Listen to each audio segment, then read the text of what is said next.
Some difficulties. It's been like this all day. Something's going around in the air, I guess. So today I would like to speak to you guys about certain things that's been going on lately. Okay. So when it comes to CPS, I found out today that a social worker actually contacted me about 45 minutes ago. And I am not, I was a little shocked. She did not reveal who she is. All she said that she was asking me some questions.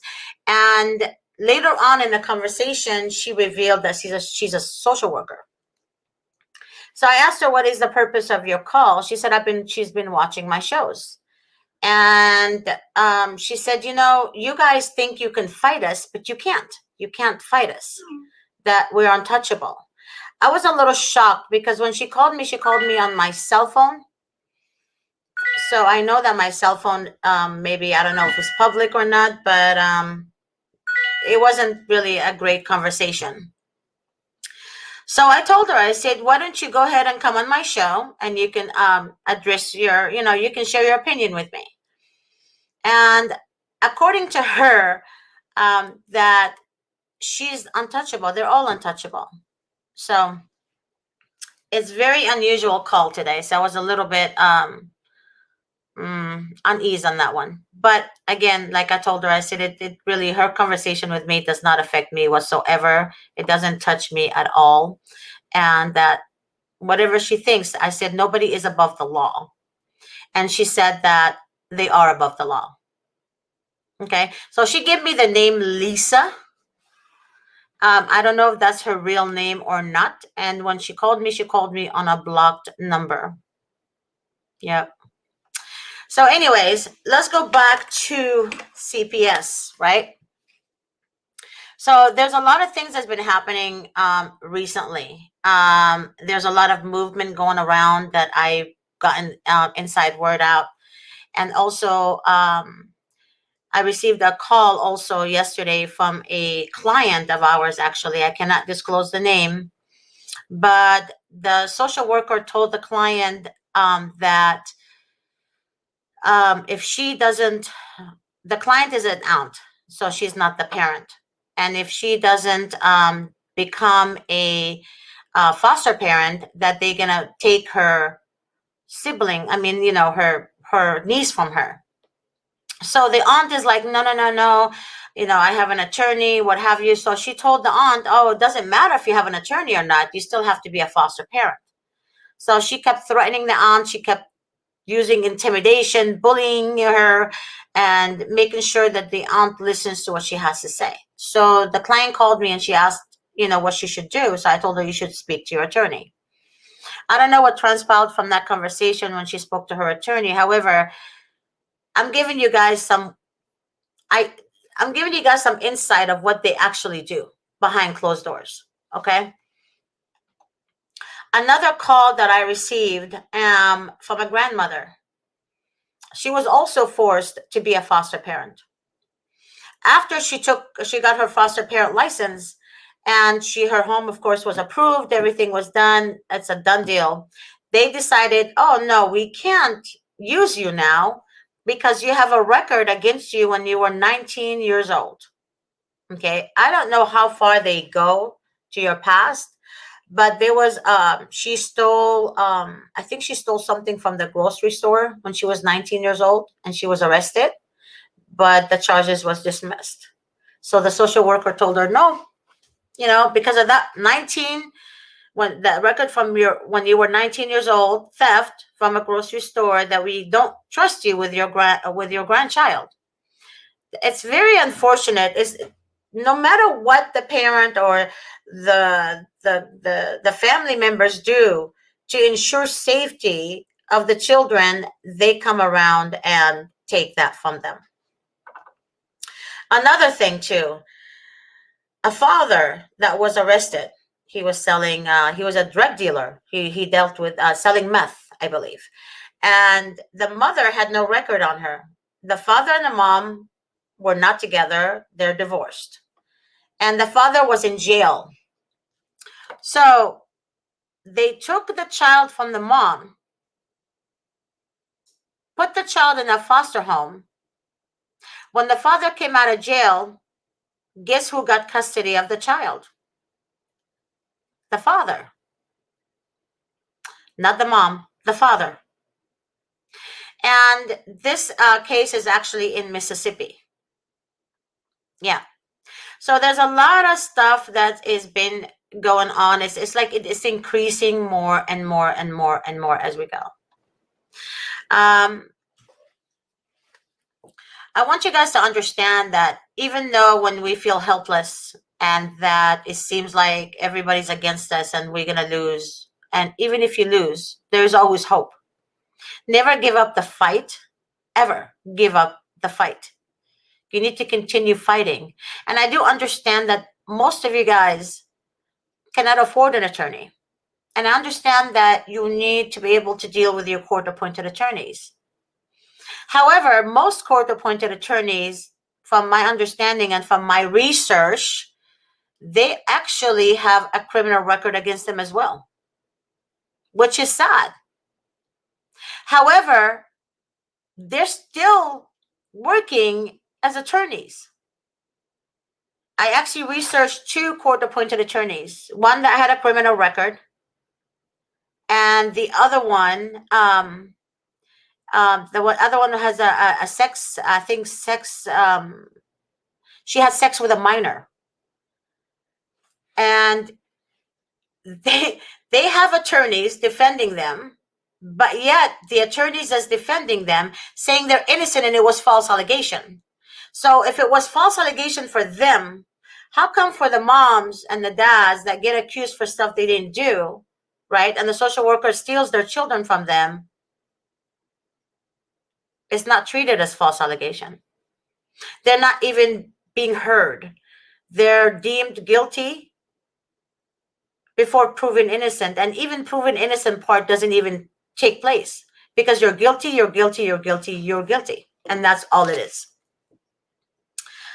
I just received a text message. Just one second.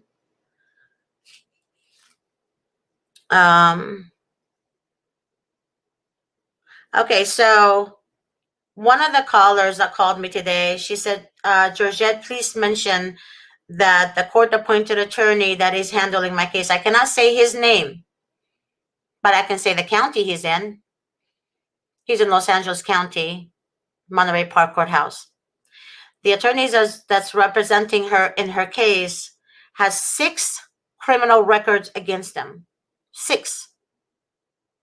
Which is really sad.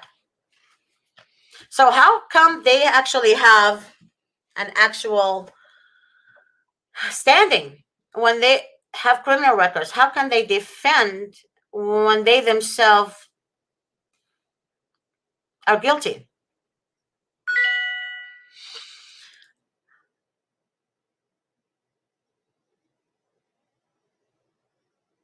Okay, so let me read something that Donna wrote. CPS said that my grandparents' rights are up to her. She doesn't care about the 3 that is saying nothing happened. The one that did gets everything. The 3 younger ones has no one. They took everyone from them.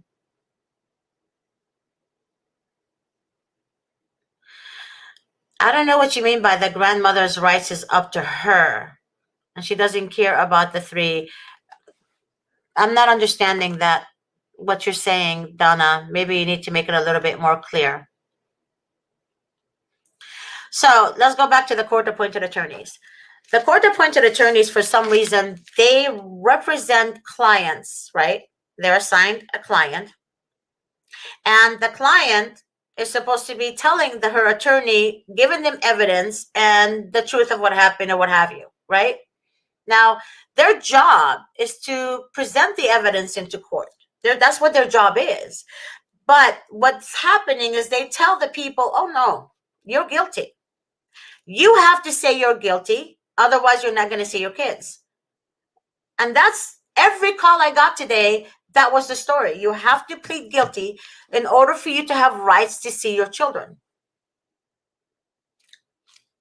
What if you're not guilty? and then you plead guilty. Some parents have been doing that because they're afraid. And guess what? They still don't get their children. I have a mother that called me about 2 hours ago. She said she's done all the classes, everything the social worker told her to do. She had about 7 different social workers. She's been doing 2 years of classes, therapy. Every time she was done, they said, oh, no, you need 6 more months. 6 more months of this, right? She lost her job. She lost her home because she can't work to pay her rent. And now she's paying child support to the father that lied against her to begin with. And guess how much that father makes a month? He makes $18,000 a month. Yeah. $18,000 a month. And she's paying him child support. And she's struggling. And then after she was done with all her classes, no reunification with her kids. Because guess what? The father's new wife is a social worker. Yeah. He somehow met her somewhere, I guess. During the court proceeding, maybe. But she's a social worker. And she was the same social worker that was involved in her case. So another thing, what I have seen happening is that dads who actually have, I'm not saying all dads are bad, just some, just like some women are bad too. You know, there's good and bad in everyone. But what I have noticed is some dads actually target the mom to avoid paying child support. So what they do is they put false allegations against the mom. And what they don't understand is that they're hurting a person that's innocent. But when it comes to people that have narcissistic traits, they don't care. All they want is what they want, and that's it. And they will do anything to get what they want. But what the social workers do in the courts, they actually hand the children to the abusive father. And then the mom is the one that's getting punished when she's done nothing. Absolutely nothing. The child cries out, mommy, mommy. And then they feed the child with lies. Mom didn't want you. Your mom is a bad person. When in fact, the mother is a great mom. And I have seen men in power that actually have badges do that. And they win. They win in court.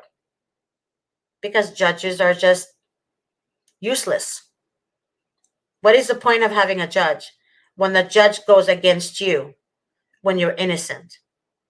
And like I mentioned earlier today on my other show, is that judges are stupid. They see evidence, right? But still believe a lie. They're useless. Court-appointed attorneys are useless. Social workers are useless. So instead of us trying to defund the police, let's focus on defunding CPS. So instead of us going to protest to defund the police, let's protest to defund CPS and to take a stand for every mother and father fighting for their rights. You know, we need cops. We do. Yes, is there bad cops? Yes, of course there's bad cops. There's good cops, there's bad cops. But honestly, I would rather deal with a police officer 24/7 than deal with a social worker. So people are not taking the right stand here. I have spoken to 17 moms today. 17 that are afraid to speak up. Why? Because the social workers feared them. They held them captive. They're scared. I have another mom that said, I tried to come up with money to hire an attorney. I told her, I said, if you can't hire an attorney, right? Ask family and friends. She said to me, to help you with the retainer, she said to me, I can't, Miss Georgette, because they turned my family against me. So the ex-husband and the social worker that he married and the CPS social workers turned her family against her, made her look like she's the crazy one. So now nobody wants to help her financially. Now everybody is against her. So, yeah. So it happens from both sides. So here you are in court. You have a bankrupt attorney, right, from himself, CPS attorney, and you have a depleted judge who probably had too much to eat before the hearing and can't function. Making decision on your life and your children's life. They never lived with you. They don't know who you are.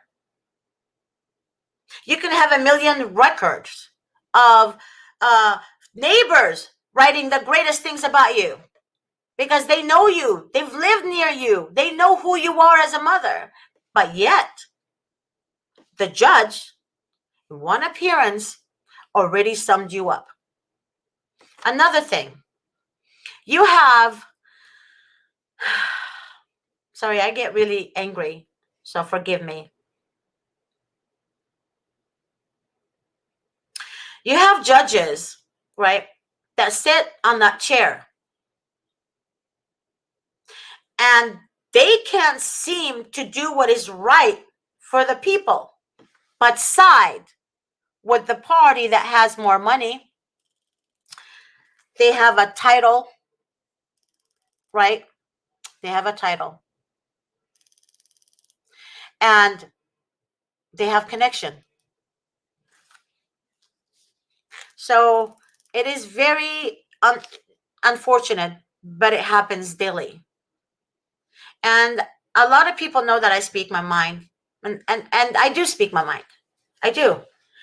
Because all this is horrible. I also had another caller. She said to me, Georgette, my ex-husband is a police officer. Okay?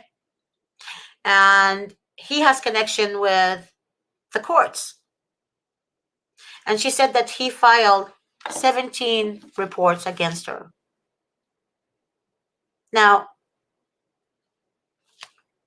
17. And I asked her, I said, well, why do you think he did that? She said, because I asked him to help me with child support to increase it a little bit. I said, how much was he paying you? I said, was this a court order that he, the judge granted him to pay child support? She said, no, it was an agreement, a verbal agreement between us. So the police officer was paying her $150 a month for 3 kids. So when she lost her job due to COVID, she needed help financially. She was okay with the $150. So when she asked him for more money, he started reporting her.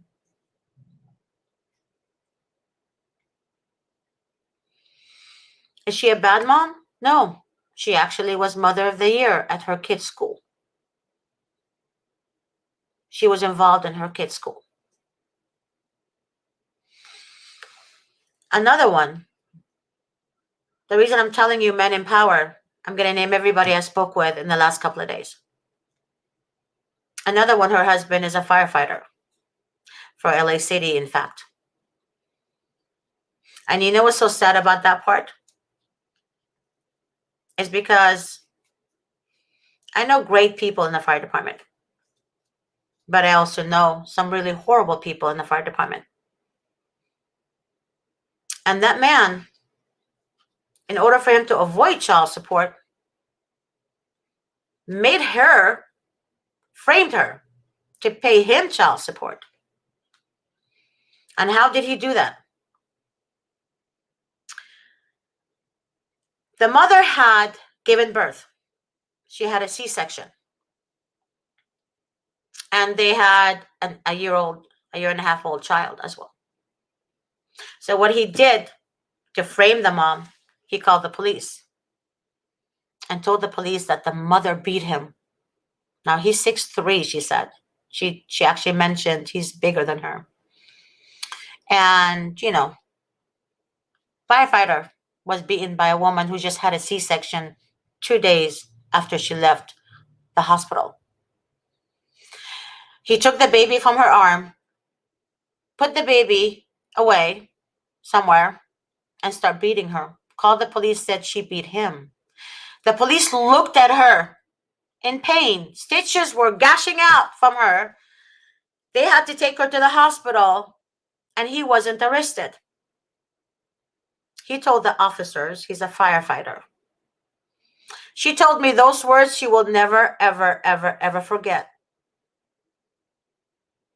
And one of the officers, there was 3 officers, she said. One of the officers said to him, I got one of those home too. So yes, some cops and firefighters, they do side with each other. When they were going through the court proceeding, the custody and what have you, he lied to the court and said that the mother, who spent every penny she has to ensure her children are safe, right? He lied to the court and said that she brought him the child without a car seat. But yet, she gave him the car seat. But what he didn't know, she was videotaping, and somebody else was videotaping the exchange. He lied under oath. And guess what? The court didn't believe the mom with evidence. Evidence. And then they put new charges on the mom. The mom was concerned about the kid's behavior, right? So when the mom spoke up, they said, oh, you're brainwashing the children not to be with their dad.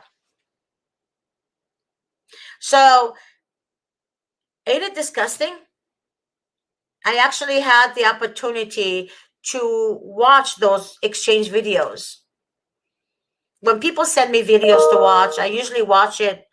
I work for Mr. Davis, but, when I am off the clock, then I start watching the videos they send me. And actually, I cried because it's sad. Because every woman can relate to somebody else's story. Women in nature are compassionate. In nature, we're loving, we're nurturers. Right? When we love someone, we love them with all our hearts. And sometimes women don't trust because they've been through tragic in their lives. We don't trust the system. I don't trust the system. I never did. Because they lie, deceive, and make up stories to fit their own agenda. That woman that I'm talking about also had a wrong name on her report. They copy and pasted somebody else's information. And this has been happening continually, all the time. So instead of the judge take a step back and say, hey, wait a minute now, I'm looking at Georgette Truan. So who is this Nora Hernandez lady? Well, Miss Truan, what's your phone number? Is your phone number 213-716-0866? When the parents start speaking up, they tell the mother to shut up. So where is your rights? Okay, yeah, it makes me angry because it's just horrible. It's horrible what they do.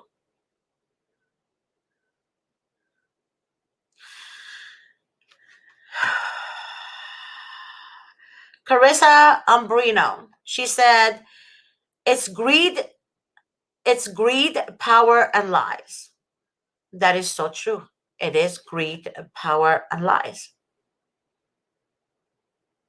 It's whoever has the upper hand. Judges, when they see a firefighter in court, right, they see that as a hero. But a true definition of a hero, they don't leave their partner behind. A true definition of a hero, They don't use their power to deceive. A true definition of a hero would never, ever take children from a good mother, from their own mom. But judges tend to see the appearance of a person, right? If you're wearing a suit, right, and you're tall, you're a firefighter. Hey, it's all good. He's a great father, right? Right. Caroline, she said, into CPS came into mother's home with the cops and took my nephew. Now me and my son also live with my mother's brother and my little nephew. They said that for abuse and neglect. Now tell me why. If there is abuse and neglect, why did they leave my son in the home? My son is so upset. He wants to see his little cousin, who is more like his brother. CPS won't let me, my mom, or my son see my nephew. It's going on almost 2 months now. My son is 9 and my nephew is 2. And my brother has seen his son twice I'm assuming, since they removed the child.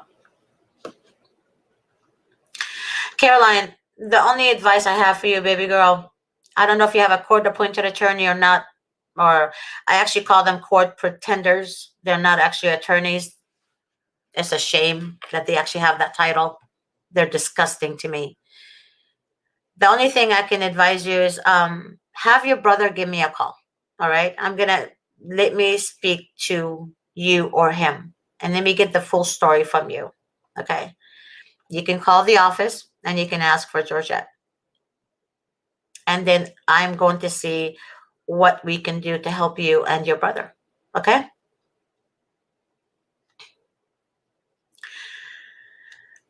Oftentimes, you guys, we see injustice and we judge people.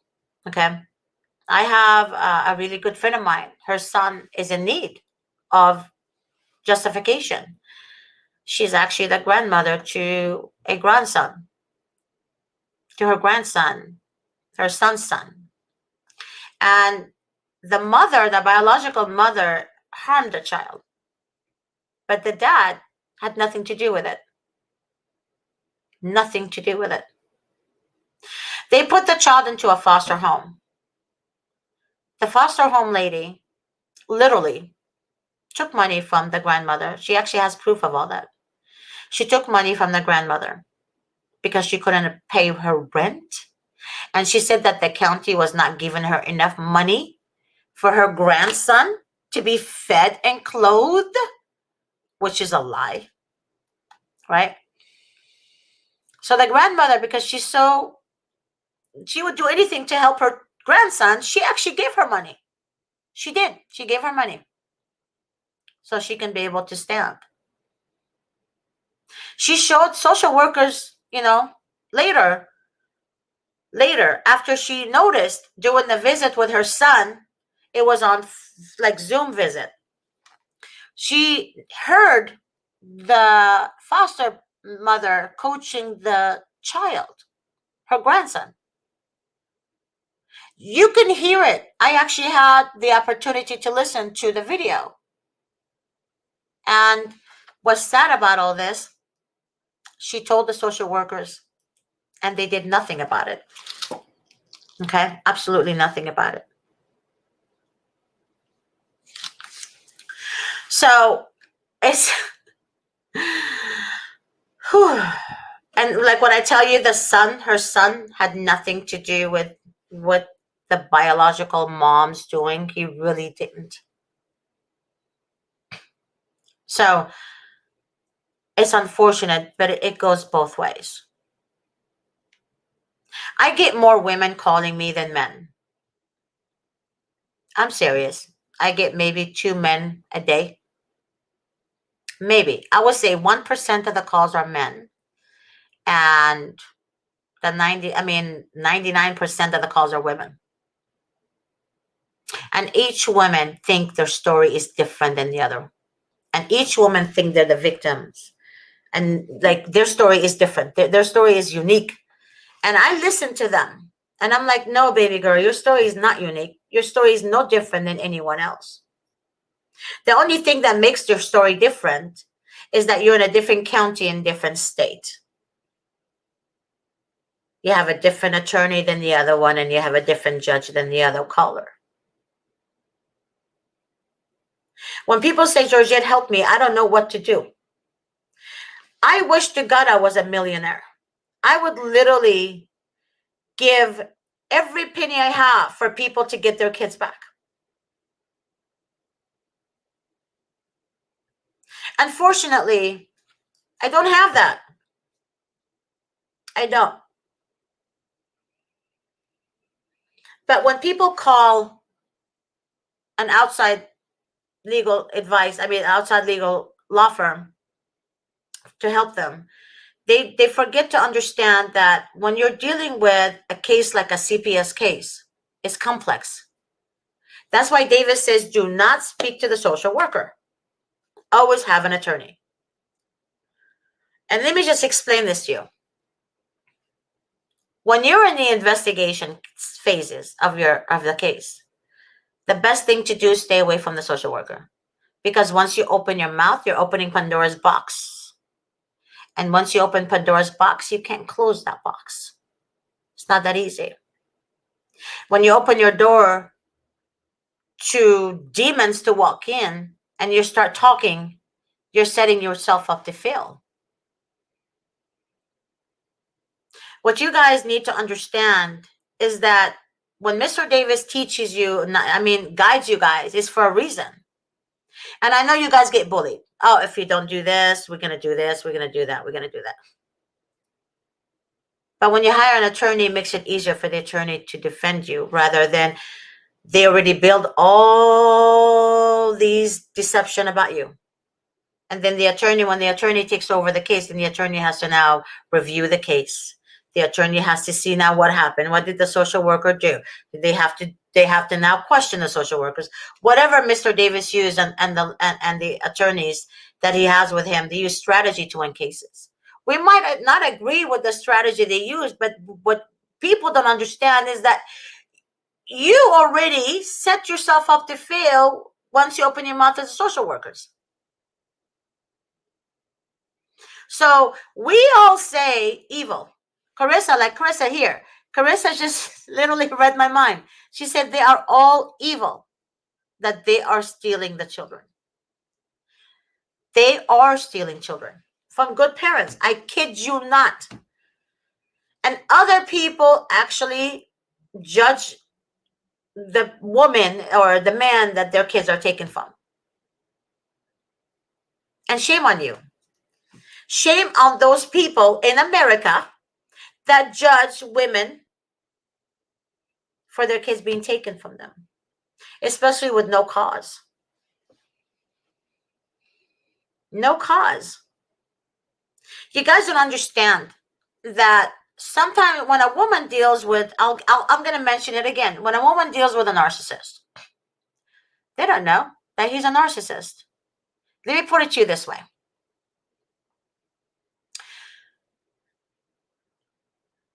A woman in particular, I'm not going to say her name, she fell in love with a firefighter, okay? Everybody in the firehouse knew her. Even her godfather was a captain for the fire department. Told her not to marry this person. Yeah, he told her not to trust him. You would think she listens, right? But what the narcissist does is entice you. They brainwash you to think that they're the right person for you. Why? Because once it's too good to be true, there's something wrong with them. You guys have to understand that women who are target of a narcissist, they're not aware they're being targeted.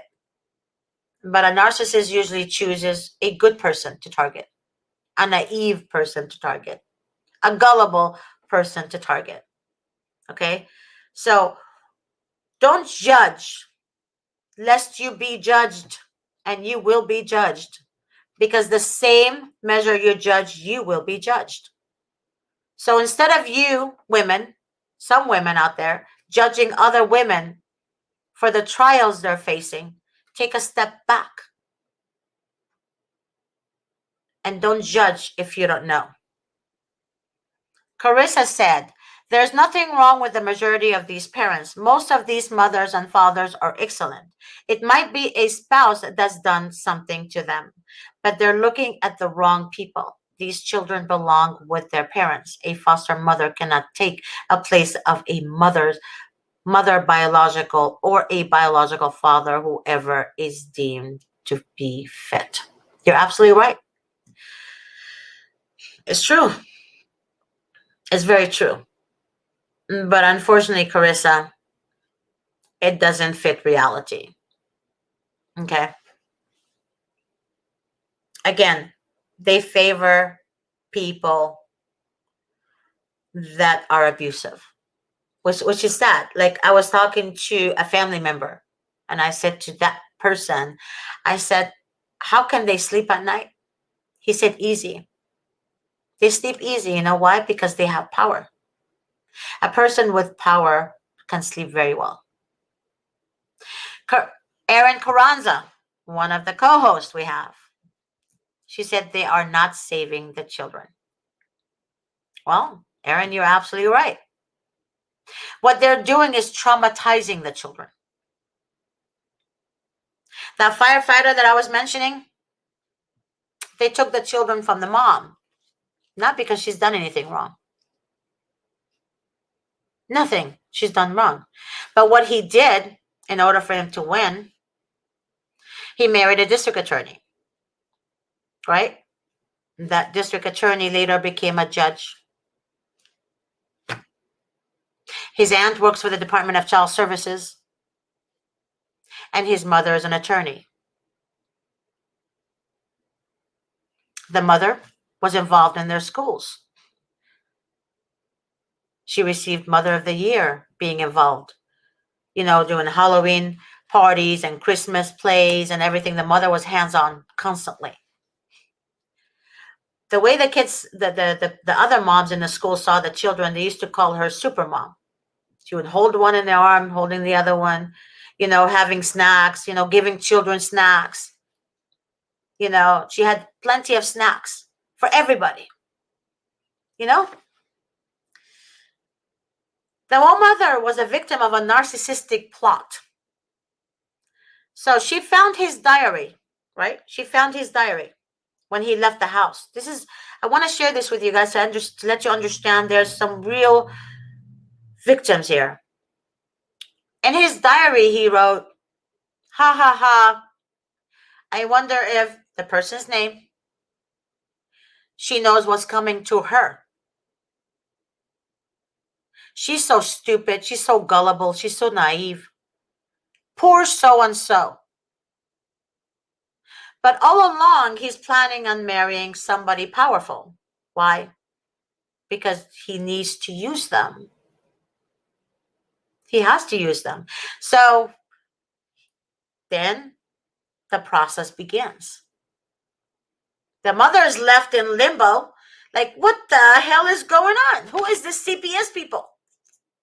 The mother's never grew up like that, right? The mother's been coming, she came from a good home, never witnessed domestic violence in her life, literally, or abuse.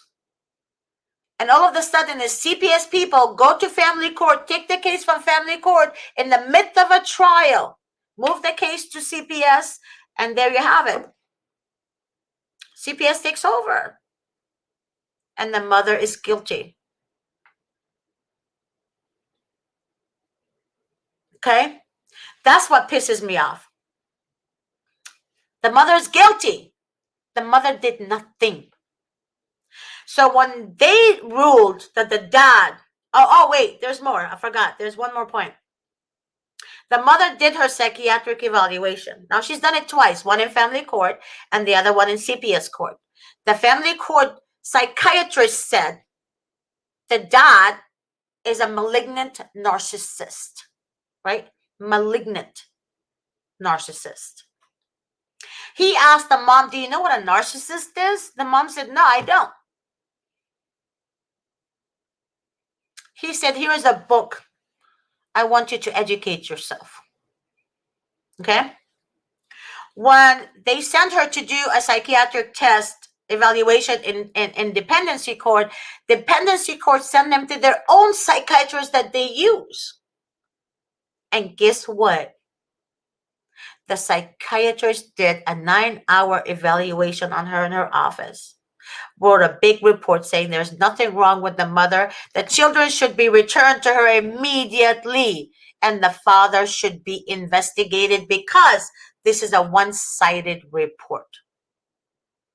Everything was against the mom, and not once did they actually investigate the father. Right? She requested that the dad do a psychiatric evaluation with her. They denied it and said, we are not going to accept the report in court because that lady that we sent this person to is biased. She's a psychiatrist that you sent her to. So how can she be biased? Right? How? How can she be biased? So she lost the case. Apparently, right? She lost the case. And he was given full custody. She's been seeing her children for 3 hours a week, supervised visits. And most of the monitors are people that his wife has connection to, or his mother. For 9 years. 9 freaking years. And paying him child support, mind you not. Child support and 9 years of monitored visit. They treated the mother like she's a criminal. Sex offenders get, supervised visits, and, or drug dealers or whatever, or abusers. But this mother's did nothing. And they give her supervised visits. The court said 3 to 6 hours. He's been giving her only 3 hours a week for 9 freaking years. The kids expressed so many times they want to be home with their mom. When she was in court, she said to me, when the child was crying for her mommy and she kept saying, mommy, mommy, don't leave me. Mommy, mommy, don't leave me. Right? Guess what? He was dancing outside the courtroom, and she told me that. She actually told me he's dancing outside the courtroom. And all he said to her is, I won. That's all he said to her. I won. He won. To a narcissist, it's a game. It's a freaking piece of shit game. It's not so much about the kids. It's about winning. A narcissist wants to win. So he will use whatever and whomever he chooses to complete the task he has up here. It's all calculated. It's all calculated. He knew he was going to marry her for 3 years. He knew he was going to have kids with her, preferably, as he said in his journal, preferably a boy, right?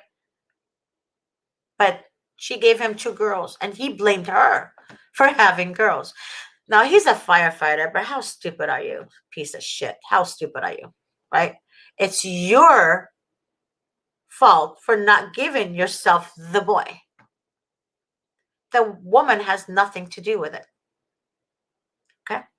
Nothing to do with it. But you know what's so sad? This piece of crap has a criminal record against him. But his mother saved him from that record because she was dating one of the head of the fire department, the hiring team. He was hired there in 1990. Now, anybody that wants to be a firefighter and they have a criminal record of arson and theft, they will not be firefighters. But he became one. Because it's connection that you have. He lied to the fire department. And he told the fire department he was going on military duty for the Air Force. And guess what? I actually have those evidence letters, everything.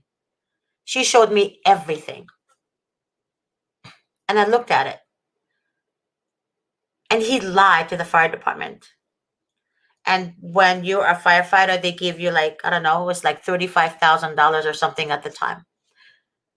And I'm looking at the paperwork that she gave me, and I'm so, like, my mind is like, what the hell? And he's still a firefighter. Yeah.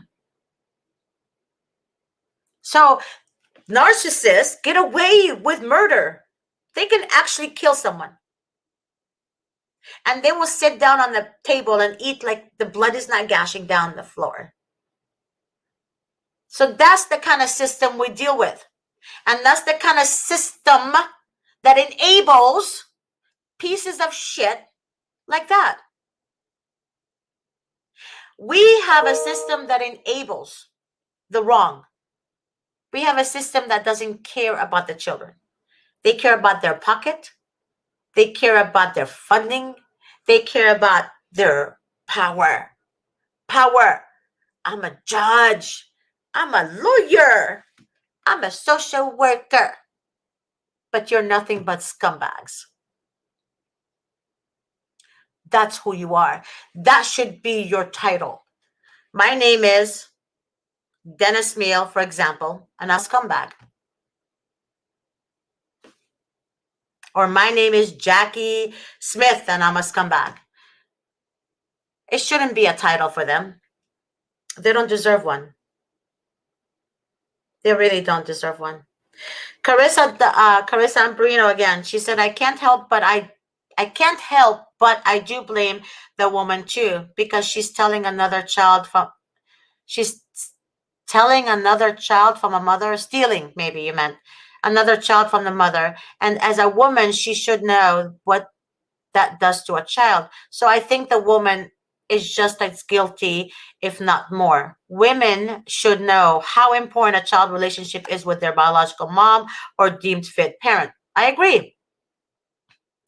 But that piece of crap wife is the one that helped him get the children of that mom. She's the one who helped him. That's what people don't understand. If he charmed another woman, do you not think he can charm a social worker or a district attorney or a judge? Of course he can. Narcissists can charm. They're charmers. There's a difference between charmers and charming. Charmers, that's what a narcissist is. A charming man is natural. He's a natural charming man. But a charmer, those are the ones you need to stay away from. And I do understand what you're saying, Carissa. It's corrupt. Yes, it is. And I do understand that mom that he married, she doesn't know he's using her. That's what you don't understand. I put two and two together. Do you think she knows? She doesn't know. She doesn't know, because he knows how to say, hey, I love you. Or, hey, I only got mad today because, she got me upset. It's her fault. It's always someone else's fault. Never, ever take accountability for their own actions. So the same behavior of a narcissist is the same behavior as a judge, court-appointed attorney, social worker, because they have power. What does a narcissist want? Power and control. What do social workers want? Power and control. What do judges have? Power and control. Court-appointed attorneys, power and control. Firefighters, power and control. Cops, power and control. That's all they have. So they exercise that power and control. And they get away with it. There was a case of a dad. He actually killed his wife. Hid her body. You guys should Google that. I guess somewhere in the desert. Because he didn't want to pay child support. He was a cop, actually. The lady, before she died, she warned them. She said, I'm fearing my life. They didn't care because he was being protected. So guess what? He killed her. 35 years later, they found her body. And they found out that he's the one that murdered her. He was retired by then, 35 years later. They arrested him and put him in jail. But you know what's so sad? When she made the report, the officer said to her, "Ma'am, we can't do anything unless he actually did something." Ain't that something? So you actually have to be dead, right, in order for them to do something. It's sad, but the system is corrupt from in every angle. Every angle is corrupt. All of that so he doesn't pay child support. So what others dads do, like I said, they report, right, the woman so they can have custody of their children. And some women, which is sad, some women report men so they can take the kids and make more money collecting child support from the spouse or the ex-spouse. What people need to understand, and I'm going to speak to you like I'm your, auntie, big sister, whatever, okay? Don't do that. Because when you have children, you're putting the children in harm's way. If that man really didn't do anything and that woman really didn't do anything, try to resolve it peacefully. However, you're kind of iffed if you do, iffed if you don't, when there is actual abuse of a child. And then you report that child. You report the abuse. And then they say, "Oh, you're guilty. But I reported abuse." But then if you don't report the abuse, and you know of the abuse, and the child mentioned something at the school, the social worker comes to the mom and said, "Well, we're taking the child because you didn't report the abuse." But when the mom reports the abuse, she's guilty. The mom doesn't report the abuse, she's guilty. The mom takes the child to the hospital, she's guilty. It's sad. One mom went for an MRI on her knee, she came out without a child. Why? Why? There is no drugs, nothing. But somehow, because the mother yelled at the nurse, for some reason, something happened. The nurse called CPS on her.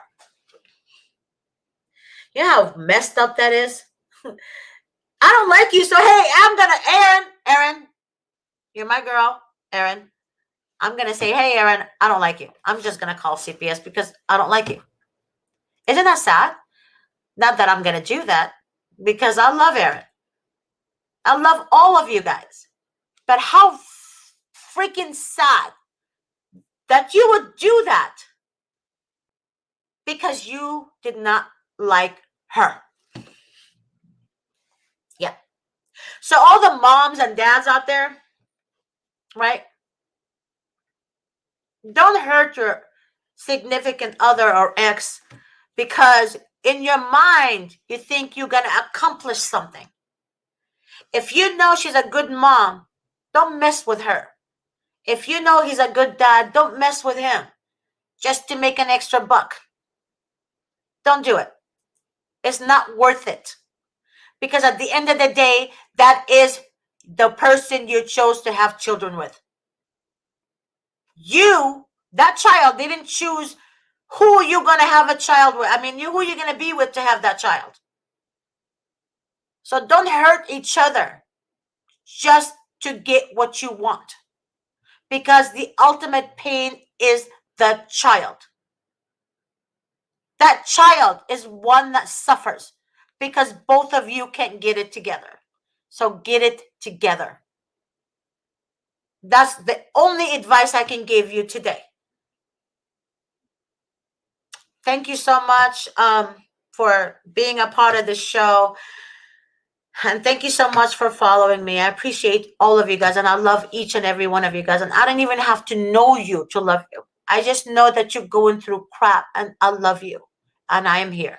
Okay. Please tune in tonight at 7 o'clock with me and Mr. Davis on Relatives Fight CPS. God bless you guys, and I will talk to you soon.